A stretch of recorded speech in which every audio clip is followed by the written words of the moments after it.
je vais vous montrer un peu les actions mémorisées. Actuellement, je suis au 5e étage, j'ai fait appel à l'ascenseur. Ok, il arrive. Une fois arrivé au 5e, j'entre. Une fois après avoir entré, maintenant je dois aller au premier. Mais j'appuie sur d'abord, si j'appuie d'abord sur, par exemple, j'appuie d'abord sur 3, comme ça, après 5, il va mémoriser d'abord le 3. Une fois arrivé à 3, il va s'arrêter. Avant de continuer, il s'arrête, par exemple. Quelque temps après, il va fermer. Vu que vous avez appuyé sur 3 en premier, il va mémoriser le 3 avant de repartir à 5. C'est ça l'action mémorisée. Je répète, je suis au 5e étage. Si j'appuie sur 3 en premier, avant d'appuyer sur 5, il va mémoriser le 3. C'est-à-dire il va aller au 3e étage avant de revenir au 5e étage. C'est ça qu'on appelle action mémorisée.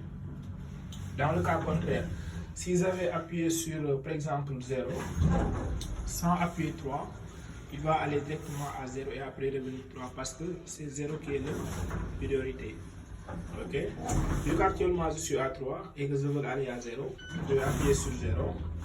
Et si, après avoir appuyé sur 0, et j'appuie en retour sur 3, il va mémoriser le 3, c'est-à-dire il va d'abord effectuer le 0 et revenir en 3.